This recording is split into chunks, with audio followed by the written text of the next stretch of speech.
buffer control. And yeah, the projector is not working. It just looks like nothing is working at all. And my class is starting like in 1 minute.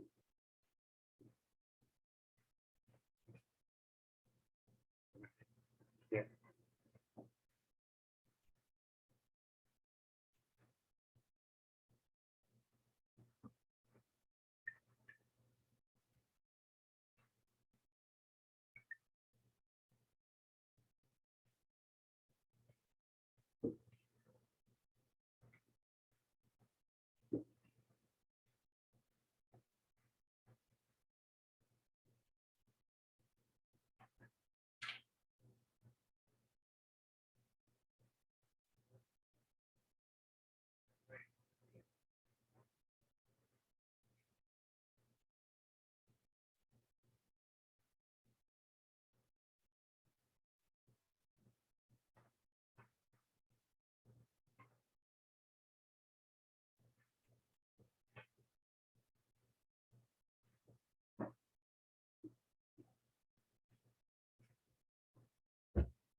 Okay, so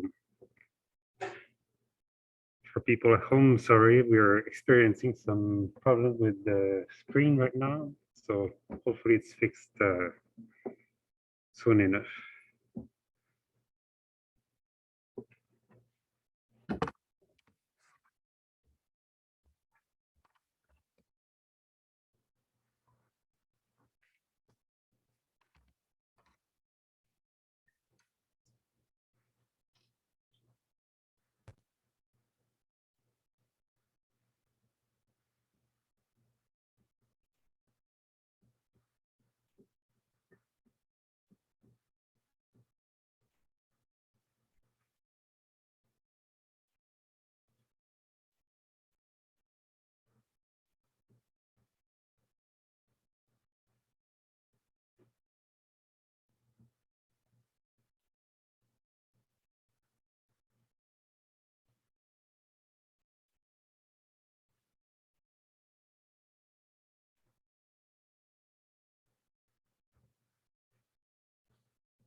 Okay, good.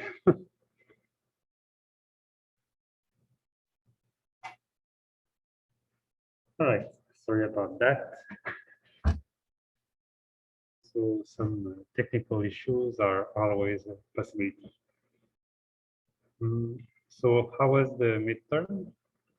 Good, not so good. So if you have feedback about anything, just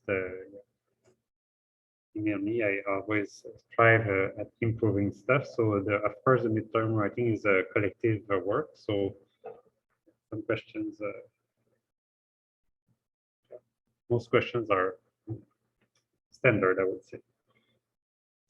All right, so, well, if you don't have any question about anything, so here's the last stretch of the material before the end. So we have 1 chapter and a half, 2 chapters and a half to see. This one plus 2 more. So again, these are interesting things because they are quite different from what we've seen before. So all sorts of different interesting material. Okay, so back to where we were. So let me just refresh your memory. So we were talking about externalities. So what are externalities?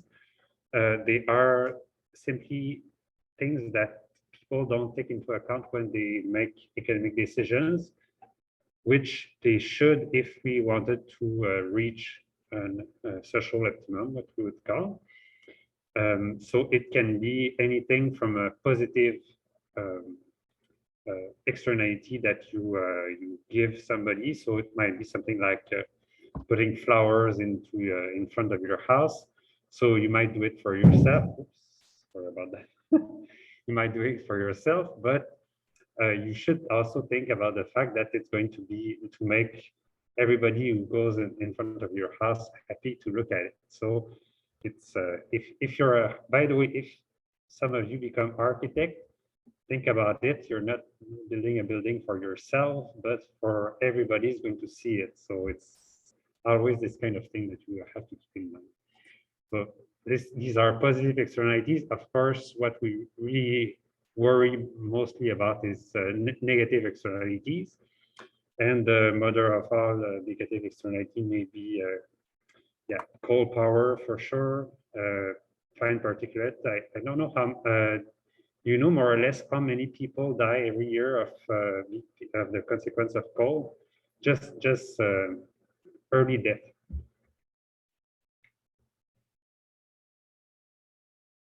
That's a huge number. It's I've checked. It's more than malaria.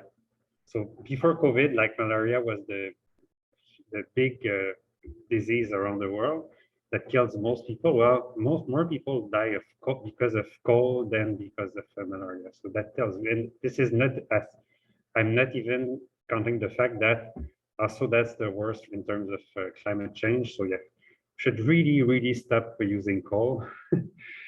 So I don't understand why we're still using that in 2022, but hopefully we can get rid of ourselves of it. Well, in Quebec, we don't have to feel bad about it, but yeah, the fact that they still use it in United States, in Germany, that's a crazy prospect to me. Why are they still using coal? I can't understand. Anyways, yeah. So what happens is you have. So how do we model this? Well, we consider that what we have to take into account to reach a social optimum is not private cost equals private benefit, or here marginal cost equals marginal private benefit, but social cost equals social benefit. So yeah, this is not super clear. So what this is exactly is you have to account for the fact that you have external cost plus private cost equals social cost.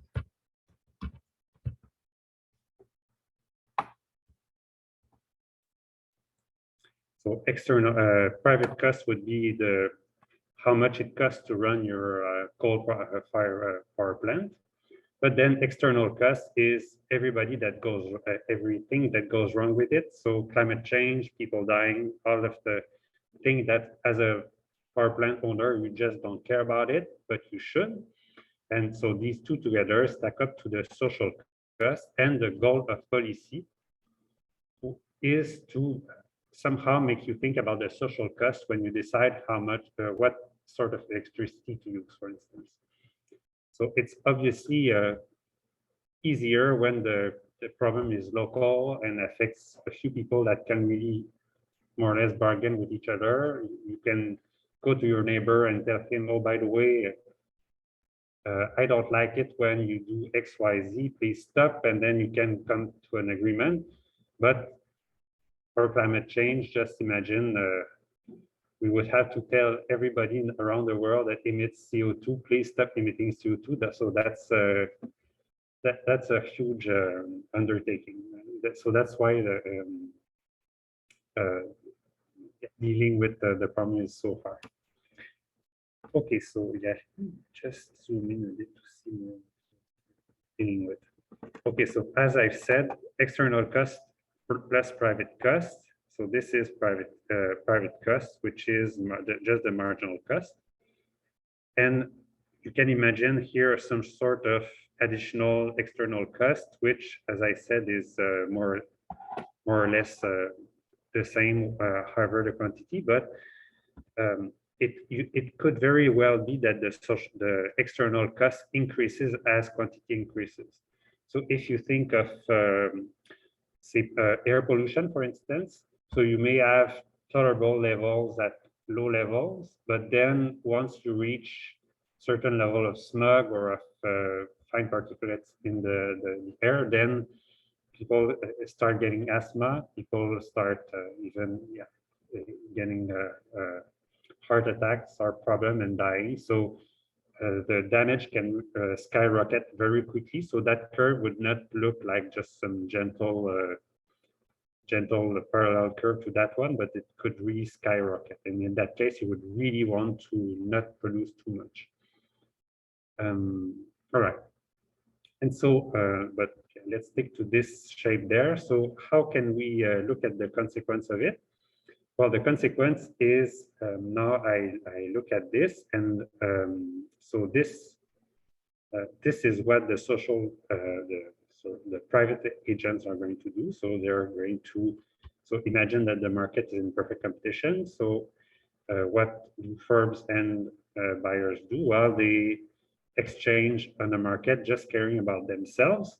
So there's going to be a private cost. So the price on the market at which marginal cost equals private marginal benefit. So this is what people are going to do, not caring about the fact that the real cost is not that one, but that one. And so what are we going to get? Is that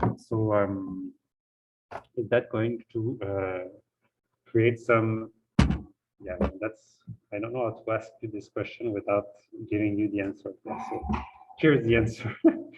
So we are going to get the deadweight loss simply.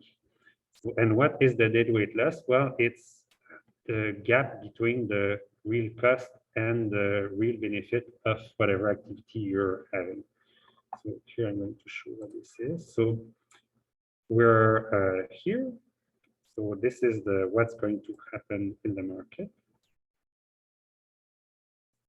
And you can see that at the private equilibrium, so QC, well, there's a gap. So the social marginal cost or the social cost is higher than the private marginal benefit, which is also in this case the social private benefit, the social benefit, marginal benefit. And then, so this is true for this unit, that unit, and that unit, and that unit until this point here, which is the real price and real quantity at which the market should be operating. And so all of these units should not have been exchanged on the market. Their real total social cost was higher than the social benefit that they gave the society. So then we can try.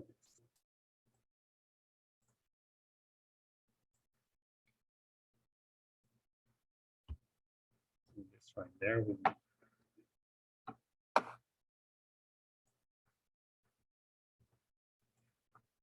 dead.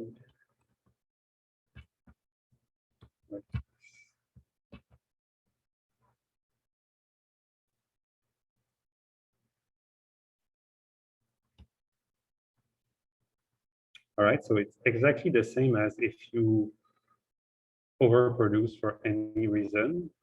It's you overproduce here because you're blindsided by the fact that you only care about your own cost, but not the social cost. So yeah, there's overproduction.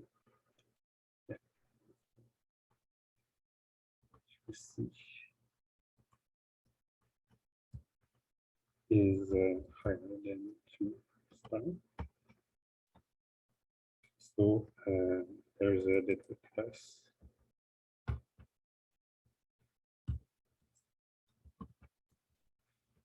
Overproduction.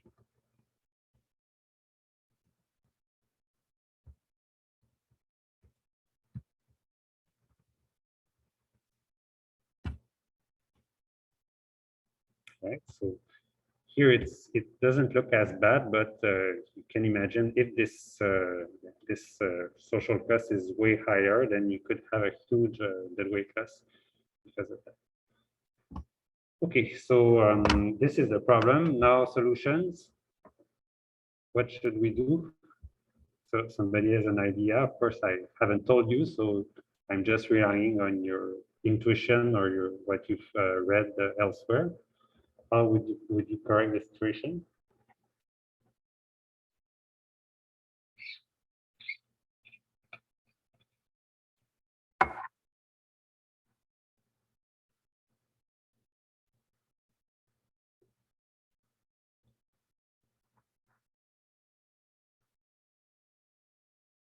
No idea.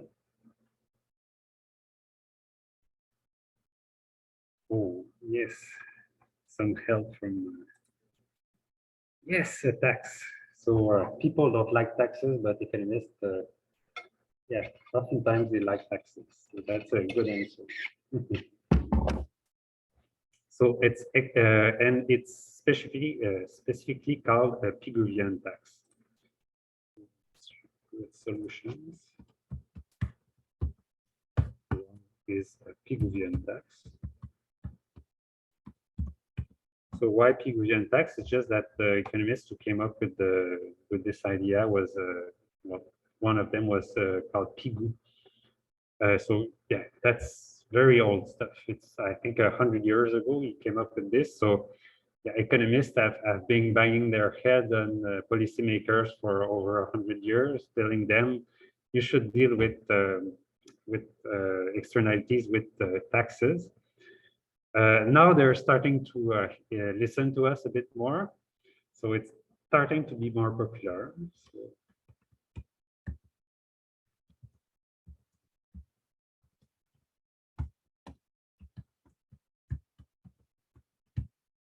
but yeah,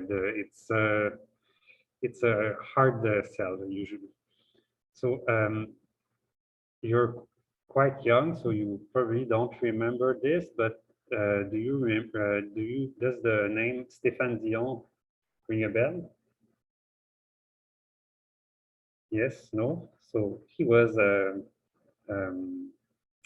candidate for Prime Minister of Canada back in 2000s.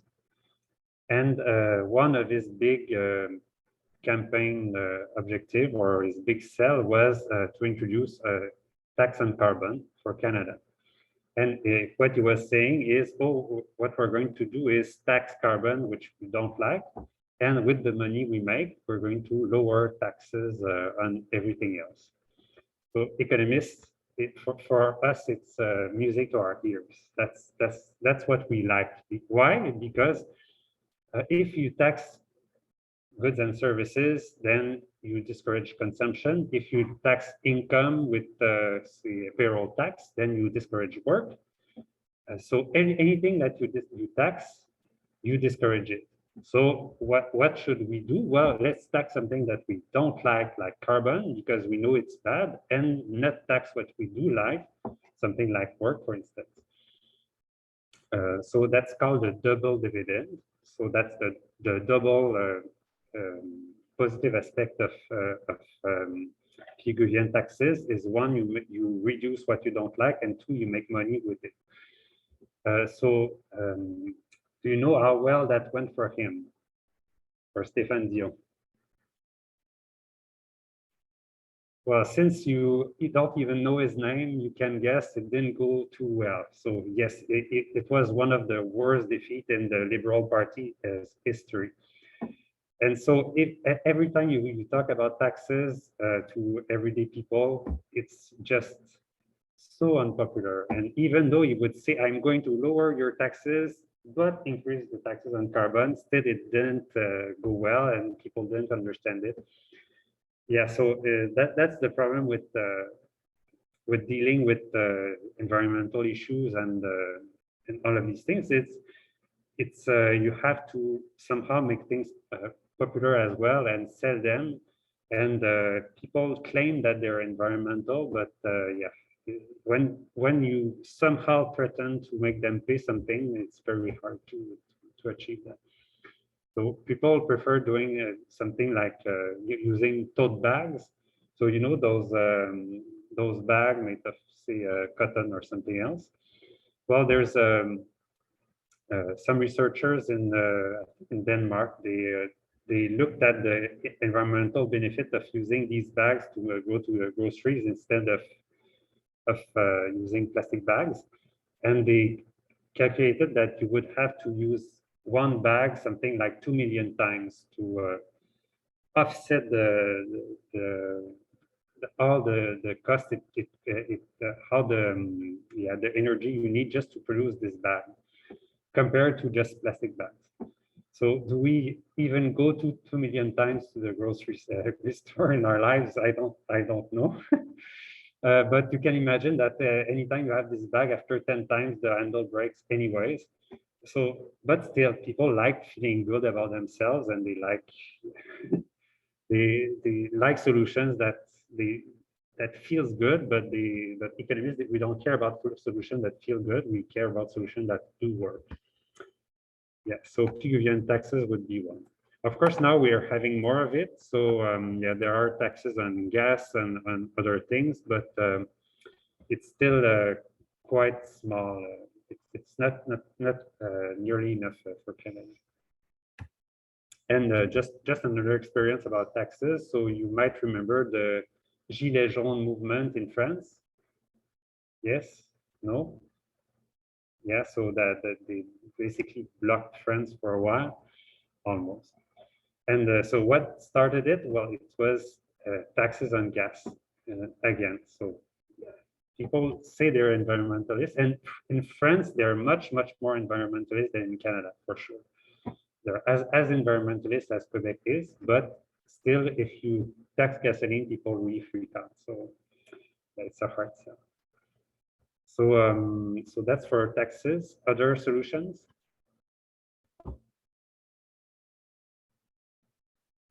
Austin Lin, do you have some other suggestions for us?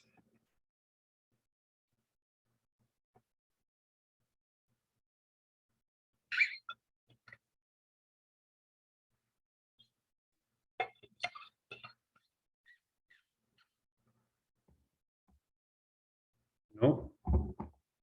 Ah, too bad. The only person really awake today, or it looks like.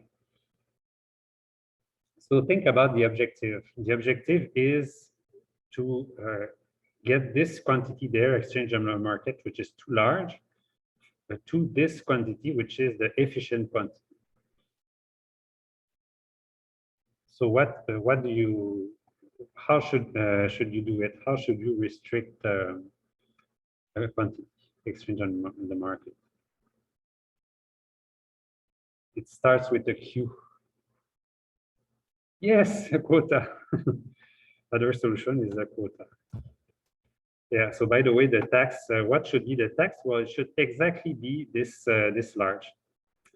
So it should exactly be the size of the external cost. So if you have a tax that's exactly this size there, then it's just enough so that for the producers, they have this marginal cost plus this tax to pay. So they're going to take the exact perfect decision. Then you can have a quota, which is so, yeah, tax equal to the external cost. And then quota equal to the optimum, equal to, let's say, 2 equal to 2 star. So what you just say is, on this market, you cannot exchange more than this quantity to make it efficient. So how is this accomplished in real life? You could have quotas for every little firm, but that's complicated because you don't know what's going on in their firm. But oftentimes what we want is quota for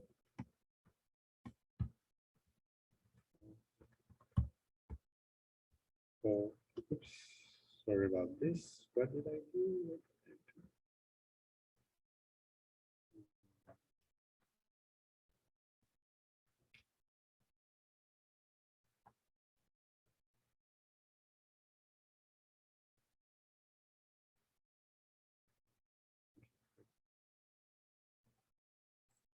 For the whole industry.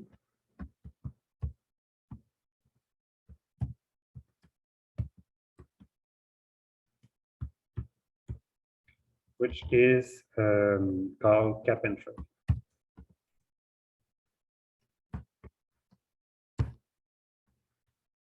And so and this one is becoming much more popular as time goes on. So thank God, because it's a very good one too. Do you remember the problem of, let's say, acid rains? Or are you too young to remember that? So we still had, until the early 2000s, we had a huge problem with acid rain, especially in the Northeast United States and the Southeast Canada. So Montreal was part of it. So what are acid rains? Well, they're caused by SO2 and NOx emissions from coal-fired plants and other plants, but especially coal again.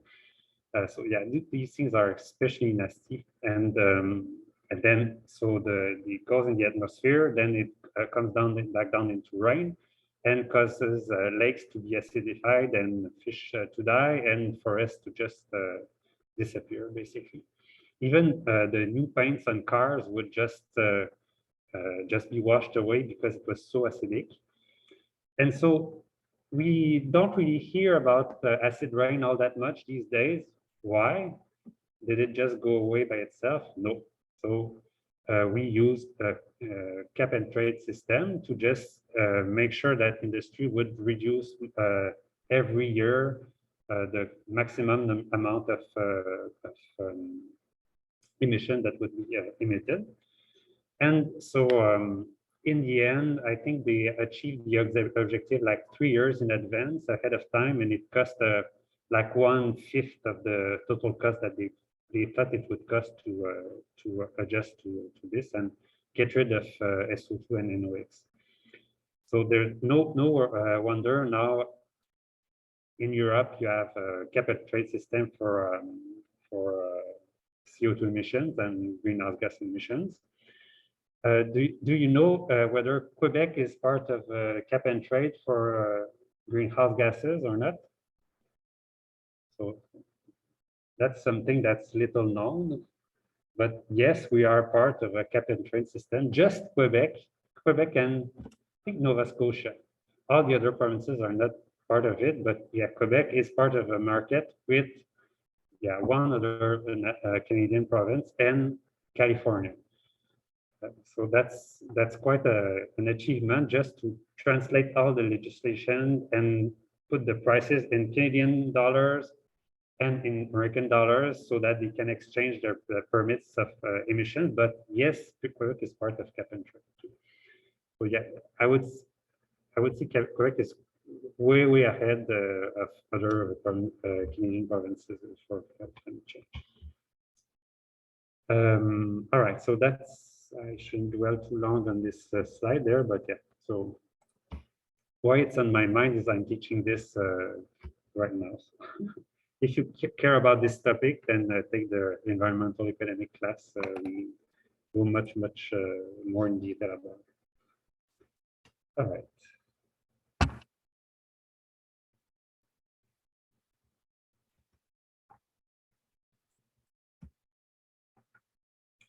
Okay, so here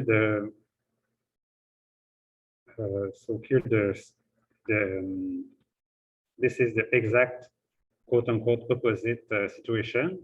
Why? Because rather than having external cost making the marginal social cost higher than the private social cost, here we have an external benefit.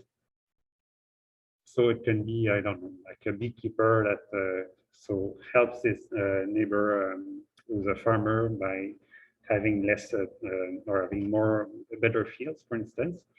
So here again, private markets don't care about the externality. But now in that case, what are we going to get? We're going to get a too small production. QC, which is competitive, is too low compared to the social optimum, because the social optimum would be that the marginal social cost, equal marginal social benefit. Again, if I want to represent it, there.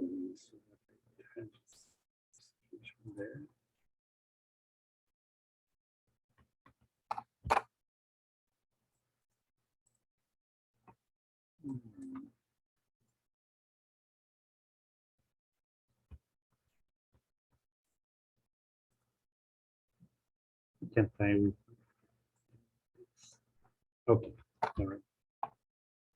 And here I have deadweight class again.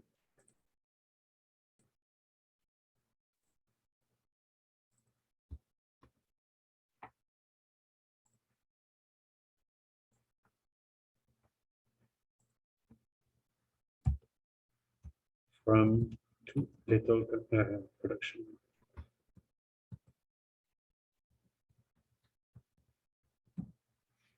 Again, the deadweight loss is the area. Here it's below the marginal benefit and above marginal cost. So here what happens is the marginal benefit is higher than the, the private cost. So these units should be produced because they help my neighbor, the farmer, but they won't be produced unless I somehow am motivated to produce them. So how should we deal with this this thing there? So this would be like, for instance,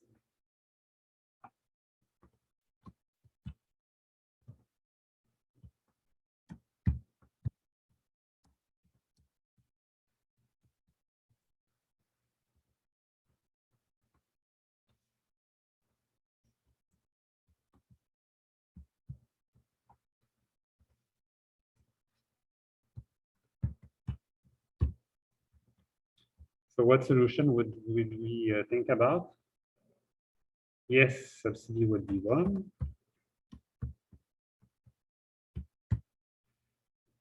So that's the positive aspect of tax. So if you want to tax something to reduce it, yes, you have a subsidy to increase it.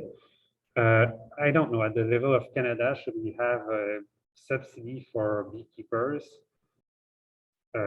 Might make sense since they are having a very hard time right now and bees are dying off. So yeah, it might be possible to think about this. Although in this very specific situation, which you have a beekeeper that helps this specific farmer next door, so we can have other things that we can think about. So other solutions, yeah. One other would be merging firms. So if I have this neighbor that would be helped by my own production, so why not just join forces and become a farming slash beekeeping firm? And then my own decision of beekeeping will be exactly the same as the decision of the whole firm to maximize profit, since I'm going to be selling honey and farming products, for instance. So again, that's a way to internalize external benefits by including them in the profit.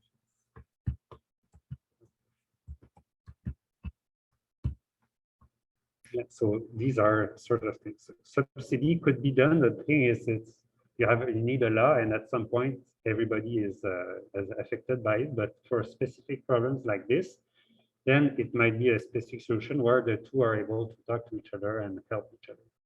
All right. So again, that's how do you convince the beekeeper to take into account his neighbor? So there are many ways to doing that.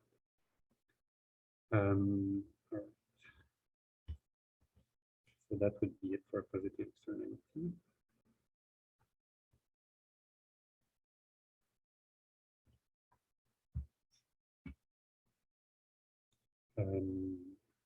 Okay, so these were externalities. Now we go to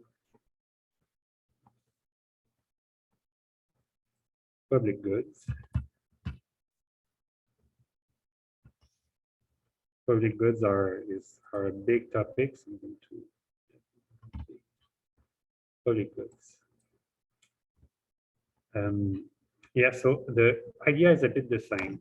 The thing with externalities is my own decision impacts other people, and public goods are somehow similar in the sense that the fact that I do consume a public good doesn't prevent, say, other people from consuming it. So in a sense, if I to produce it for myself, rather than just eating it and it's finished, it's not available for other people, then it is still available. So it makes other people happy.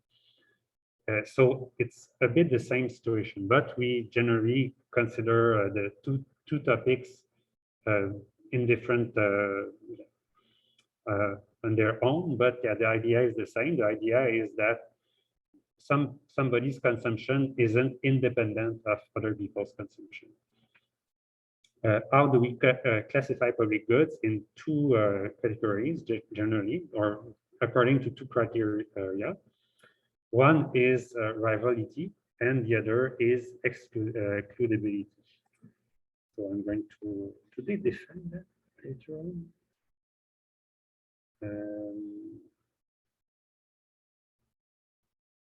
Yeah, it looks like they don't see what it is. Okay, so let me see what it is. Rivalry was good is um,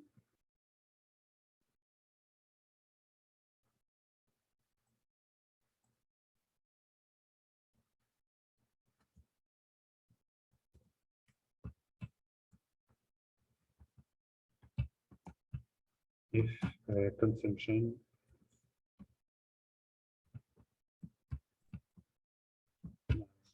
one consumer prevents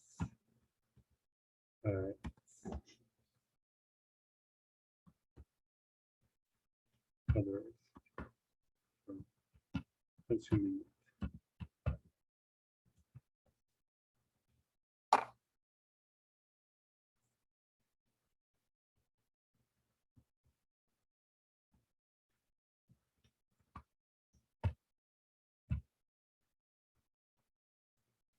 So example, most things. So I don't know, food, space,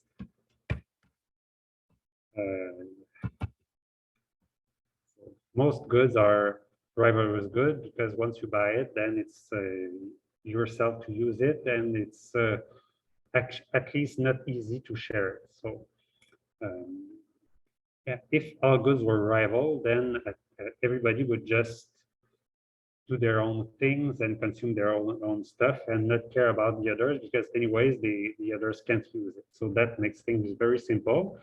Of course, problem is some goods are non-rival, and then you have to think that other people might be able to use it too, so that complicates things. Excludable, so you may have a hint in the name.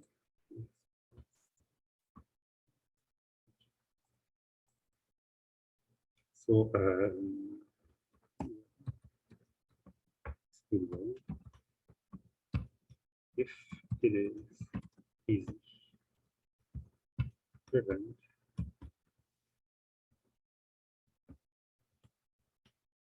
others from using.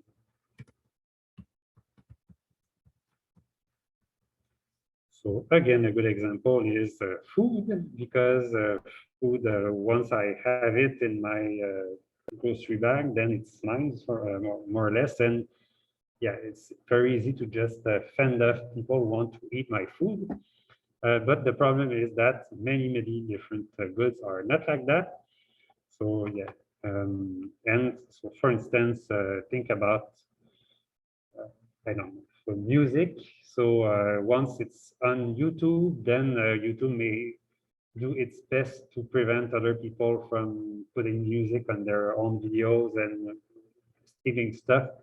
But yeah, people can exchange files super easy on the internet. So intellectual property in general is hardly excludable. It was excludable before because we had to buy a disc or a cassette tape, but now or a CD. But these times are gone. I've been getting for a while. And so, yeah, so based on these four criteria, we're going to have these four subcategories. So, but rather than just show them here, let's have this matrix there. So, yeah, if you combine rivalrous and excludable goods, what do you have? You have normal goods, normal private goods. So food, seat on an airplane. Yeah, the airplane itself is shared, but my seat cannot be shared with somebody else. An hour of legal advice. So if it's for my own problem, then that's my own stuff to use. So this is, if all goods were like this, then things would be so much easier. They would be easier, but of course, life is more complicated than that. So on the other hand, you have what we sometimes call pure public goods.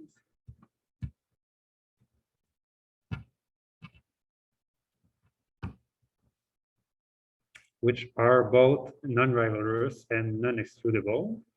What are these? Well, they are goods like national defense is one.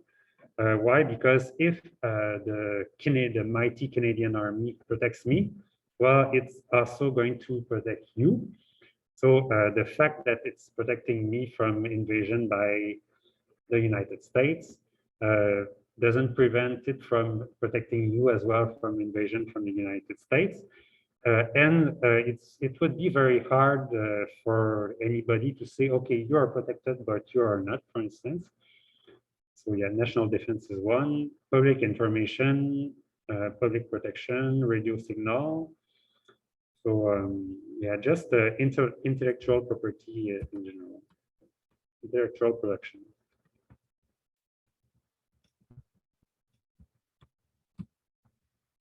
So if I invent a new vaccine, then the new vaccine is, so the recipe for the vaccine is something that, well, by itself, if I had no legal measure whatsoever to go with the vaccine, then anybody could just look at how it's made and reproduce it. Yeah, and it's non-rivalrous because once it exists, then the fact that somebody else is using it doesn't prevent me from using it. So that's these are the pure public goods. Now you have sort of public goods that are not entirely pure, but that are interesting in themselves. So if you have non-rivalrous good up to capacity, but that are excludable. So what do you get? You get things where you can have a bunch of people taking advantage of the thing, but it's easy to keep people who didn't pay out of it. So some things like art galleries can be roads, yeah, roads where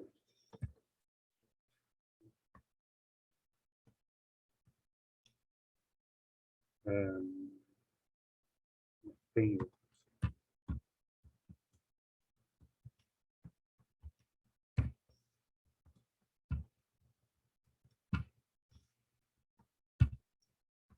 Yeah.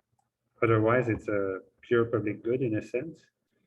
And the thing is, so also yeah, roads is a very tricky one. So in what sense could it become rivalrous? Somebody has an idea?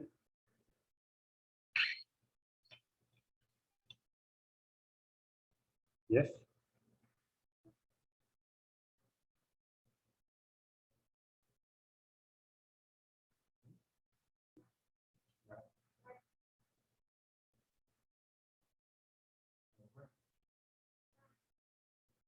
Okay. So, okay, yeah. So yeah, a bus is clearly a club good because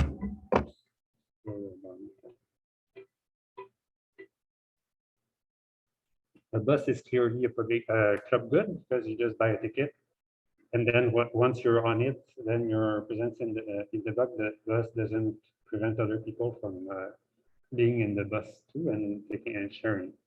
or metro station, yes. But so all of these are up to capacity, right?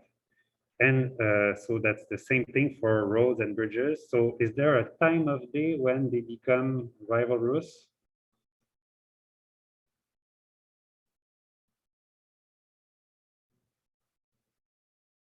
What?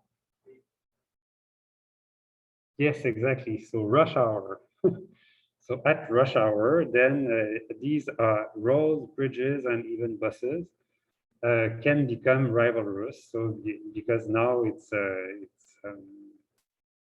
yeah, it's becoming very crowded and people step on each other. So all of these things are up to capacity. But if you are within capacity, cable, satellite TV, all of these things, so it's pretty much okay. So in a sense, you get clubs that are privately managed, and you don't really have a problem with that. So club goods are, yeah, club goods are sort of private goods that you have to manage in certain ways. But the fact that it's possible for you to make people pay make them quite innocuous in terms of economic problems. The real problem is non-excludability. So this is everything that can go wrong. So national defense, public information, public protection, radio signal, all of these things. The problem is that if you cannot get people to pay for them, then they're just not going to be produced in high enough capacity if you don't have some other means of financing them. So I'm not going to buy a whole army for myself because I don't have enough money to buy a single tank.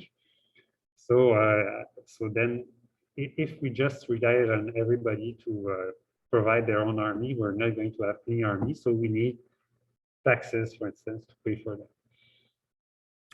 What are common property resources? Those are essentially goods that already exist, but are rivalrous in the sense that if somebody picks it up or uses it, then there's less going around for other people, but it's also very hard to prevent people from using them.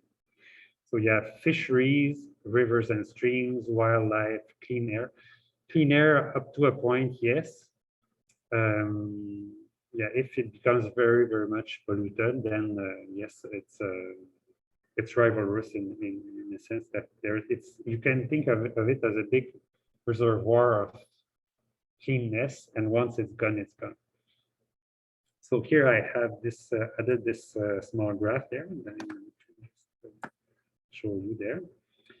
So this is yeah, seafood production, so wild fish catch versus aquaculture in the world. And so this is what happened to fishing, especially ocean fishing. So in the 60s, 70s, 80s, so there was a huge boom in fishing, thanks to very good technology with yeah, big trawlers that would just have huge nets that would catch all the fish, and the radar that could really help fishing boat know very well where fishes are. So you had a big increase in catches. But then what happens if there's too many catches compared to the natural rate of reproduction of fishes, then it tapers off. And since the 1990s, it's been essentially flat or even slightly decreasing. So in Quebec, or yeah, in Canada rather, we've had this cod problem where essentially there's almost no cod left. So we had this moratorium in the 1990s. And yeah, tuna is a big problem there. Bluefin tuna is almost gone. Yeah, there are some studies that have shown that for big fish stocks that we care about, so they're mostly depleted 80% compared to their levels in from 100 years ago. So that's just breathtaking to imagine that. So what's up with that? What's going to happen to fishing? Are we running out of fish? Well, the same thing is happening to fish as it happened to hunters and gatherers thousands and thousands of years ago. Well, they replaced natural resources with private production. So farming was we substituted farming instead of gathering, and animal husbandry instead of hunting.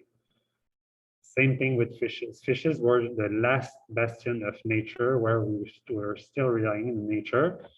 Well, too bad we captured so many fishes that nowadays we need to grow our fishes. And as you can see here in 2000 and mostly 12, 14, that was the first time in human history when more fishes were grown than catch in the wild. And you can bet that this is not going away. So yeah, aquaculture is going way, way up, and fish captures are going to be stagnant or even decreasing in the future. So that's how humans react to nature. We take everything we can take, but then when there's not enough of it, then the price goes up and it becomes profitable for private people to produce it for themselves. So we're never going to run out of fish, but for sure we're going to have fewer and fewer fishes caught in the wild. So is that so I'm not saying any judgment with it, but I'm guessing that some people are going to be quite sad about this prospect. Well, that's the fact that yeah, fishing is just so hard to manage. Open seas, well, countries do whatever they like. There is some protection for things like big mammals like whales or dolphins, but you just need a few countries like say Japan to not care about it, and they just hunt whales too. So so I've heard recently that some of the one big bluefin tuna like 5 years ago or something was caught. Do you know how much it was sold to? Sold for? It was, I think it was 2 million. So just imagine how valuable it is to catch one of the last bluefin tuna, and then so how hard it is to prevent people from just exploiting that if they care about it. Or you can think about endangered species in Africa where they just catch the. So the last northern white rhino died a few years ago, but so it was the last of his species in this region. So he had like 3 people guarding it with machine guns to prevent poachers from killing that last white rhino. So protecting these last species is just so expensive, so difficult. Yeah, so we do what we can, but yeah, in the end, yeah, this catches up to us. All right, so these are the classifications. All right.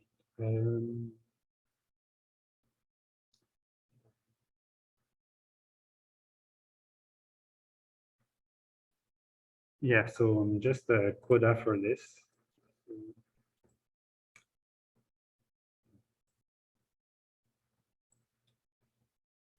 I'm not going to write solution for a non-excludable common property resource, but consequence.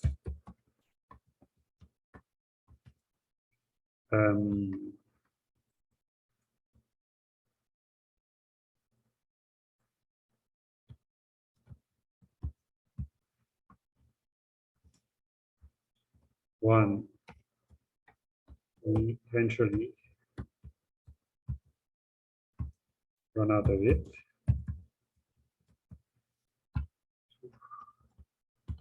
The price because of the land. try to do that.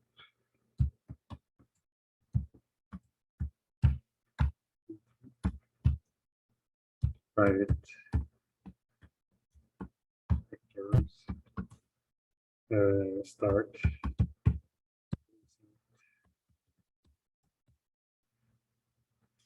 By the way, that's something that's been happening. You be surprised for wild lions. So how is that? Why are we breeding wild lions if we just want to have them in the wild? Well, because for the countries where they have lions, some people are paying good money to go on safaris and watch them or to hunt them.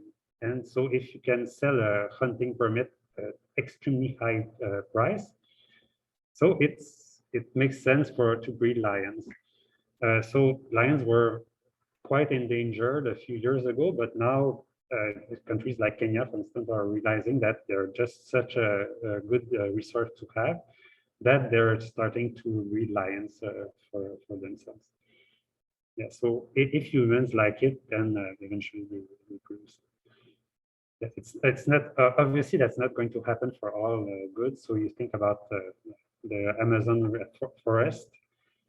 I'm not too optimistic about it for the future because the incentive to replace the forest with pasture to grow corn to feed beef so that we can eat our hamburgers is quite strong. So yeah, Amazon forest might be around for. Okay. Question about this?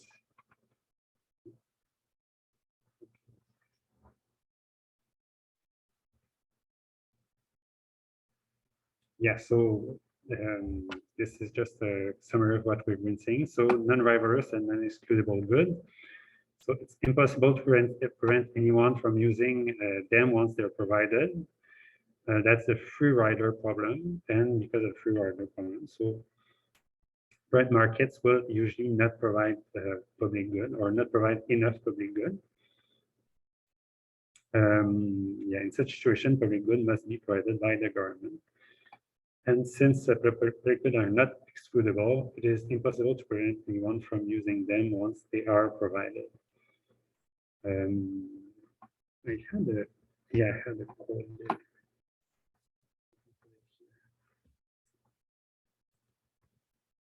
So you may remember this quote from earlier on.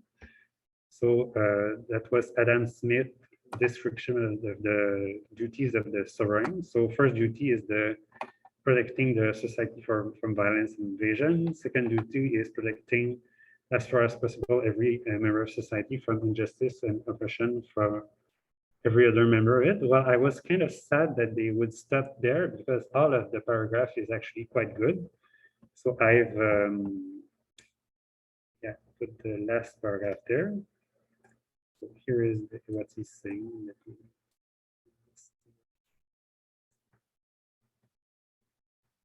Third and last duty of the sovereign of the Commonwealth is that of erecting or maintaining those public institutions and those public works, which, although they may be of the highest degree advantageous to a great society, are, however, such a nature that the profit could not repay the expense of any individual or a small number of individuals, and which it therefore cannot be expected that any individual or small number of individuals would erect or maintain. What is that? Well, he's exactly describing public goods. So people may have this idea that Adam Smith just was the prophet saying that everything we should care about is competition and private property. Well, not at all. He was smart, very smart fellow, and that's 1776. He already highlighted everything.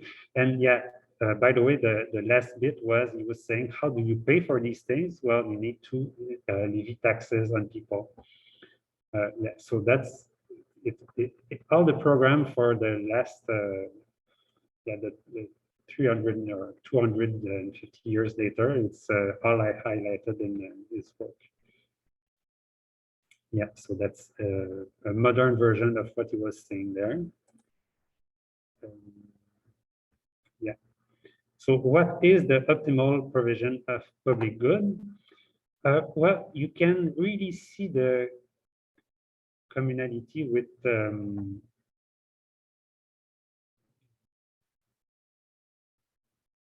yeah. All right.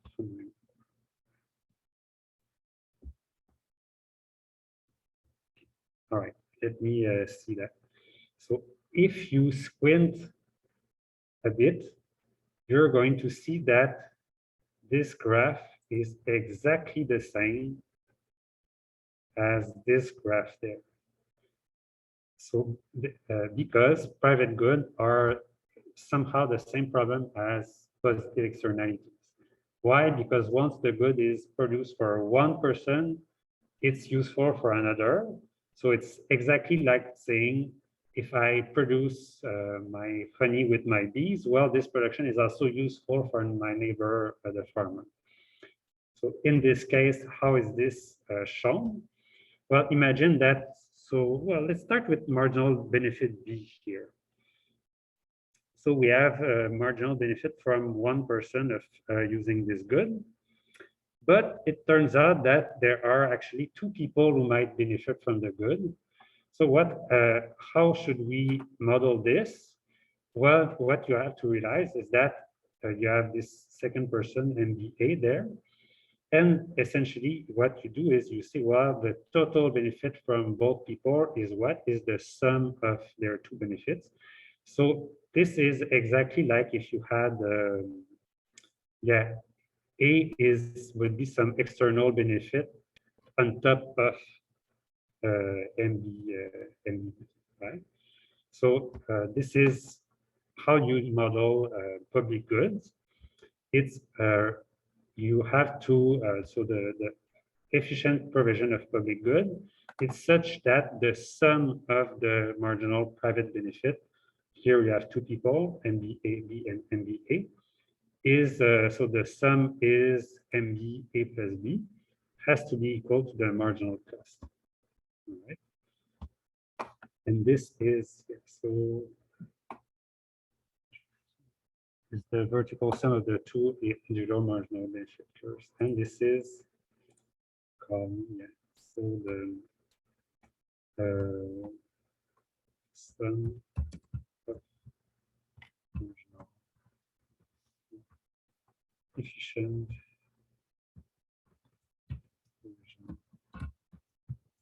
public good. So you have that must have the sum of the marginal private benefits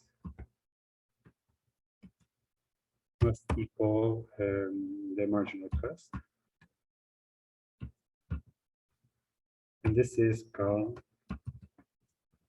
Samuelson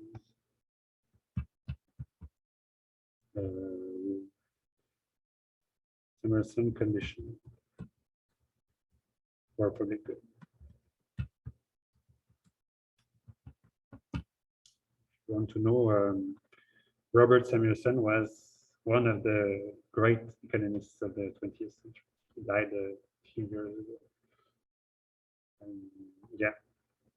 So be careful when you usually consider aggregation. What we do is we aggregate quantities horizontally because you have to provide it for many people, and the consumption of one person it prevents the consumption of some other person.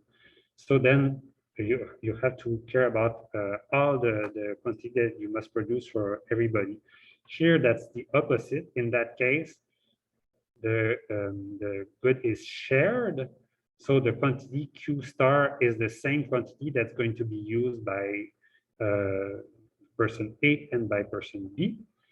And the fact that person A consumes it doesn't prevent person B from consuming it. So then, rather than aggregating horizontally, you aggregate them vertically. Remember this. This is very important. So,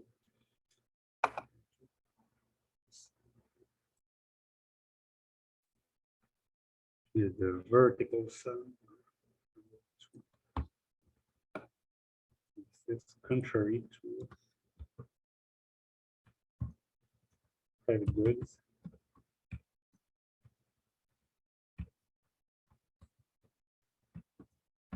Where it's the horizontal sum.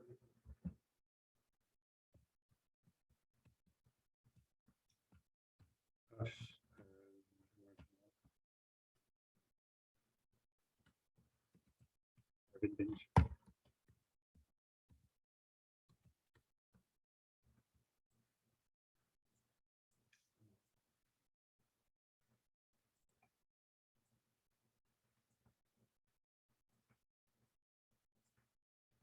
right, so that's a key point to remember. So in all your lives, anytime you deal with private goods and you want to find the aggregate demand, so you just add the quantities consumed by me and the other person and the other person, and it gets you the whole market. For public goods, it's completely different because my consumption is the same as your consumption because we all consume the same good, and the fact that somebody consumes it doesn't prevent somebody else from consuming it. So that's important.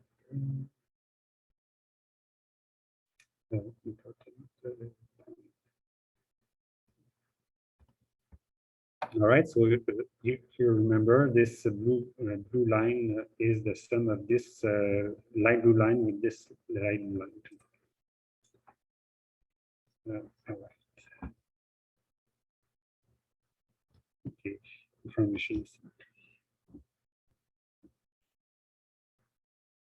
Let us finish with that one. So that's also a very interesting one. So something that economists didn't think too much about until recently. But it turns out to be a huge problem. Another very, very important market failure. So what is it? Well, it's everything that prevents markets from functioning because people can take advantage of other people. So what you would like when you buy something is that you know exactly what you're buying and the person knows exactly what they're selling. And there's no monkey business going on. Everything is on the table, everything is known. But in life, there's always, or there's very often, one party that knows much more than the other in a transaction, and that creates all sorts of problems. Yes, so markets for expertise are prone to market failure. The reason is that one party to a transaction can often take advantage of special knowledge they have in ways that change the nature of the transaction itself. So you have asymmetric information, moral hazard, adverse selection. So let me talk about the story of asymmetric information. So one big contributor to that was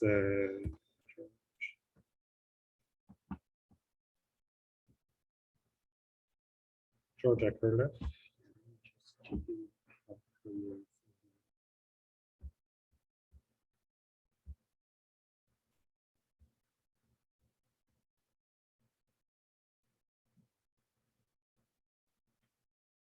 Yeah.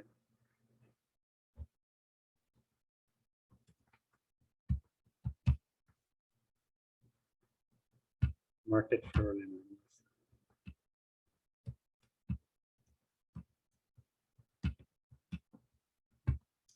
So that market is for lemons is a famous paper he wrote.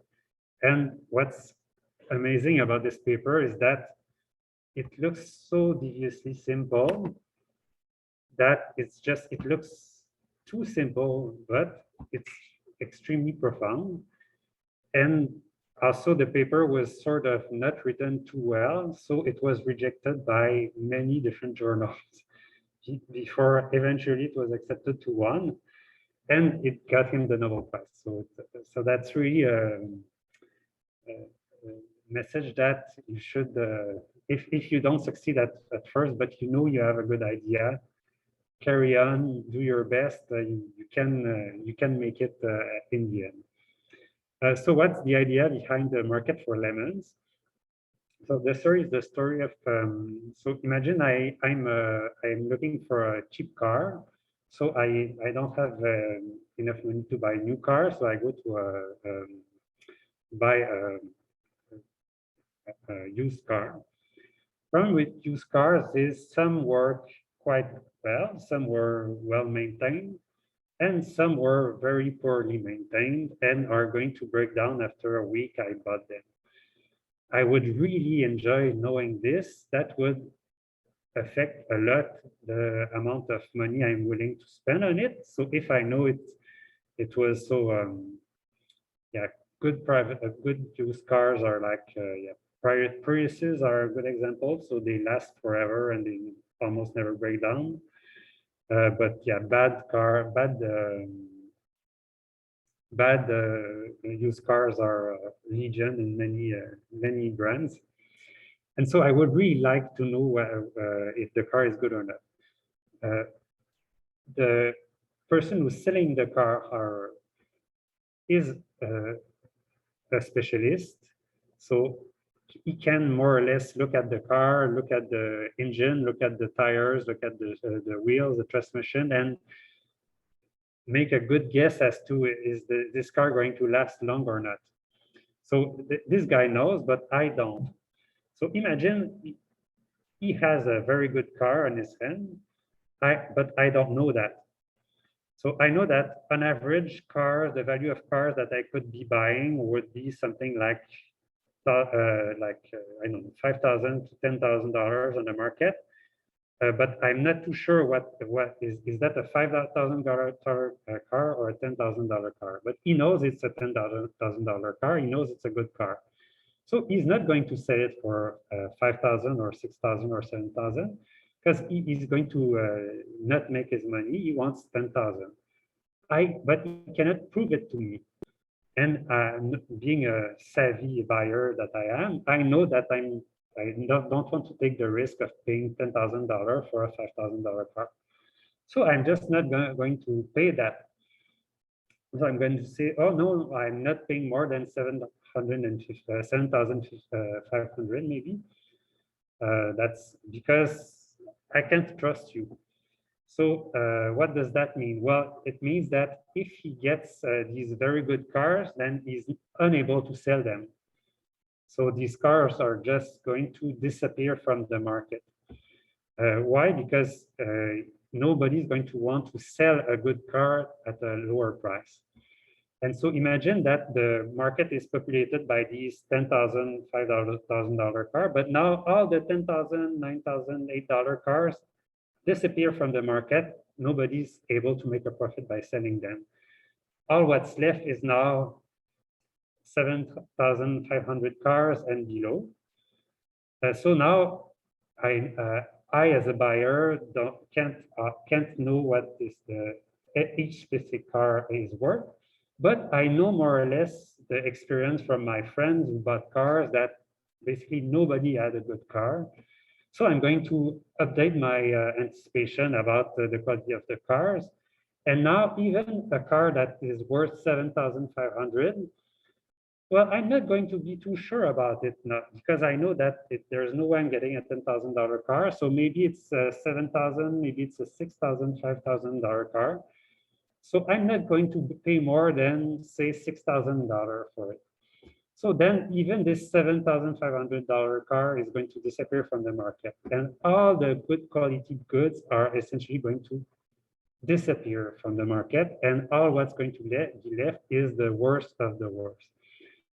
So that's a very simple story to explain, and you can make a very simple model out of it. And the consequence is dreadful. It's all disappearance of a market. So if you go back to say this situation there, or this situation there, so you have, or even a monopoly. So in every case, you can look at a small deadweight loss that comes from a monopoly charging too high a price, or here not taking into account some external benefit. But the market still exists. Now, in this situation, the market just in this situation, the market can just completely disappear, not exist at all. Fortunately, there are ways in which we can deal with this. Okay, I'm going to stop here, but I'm going to continue next time explaining how we get out of this very bad situation. My pleasure. Okay, so I see you Thursday.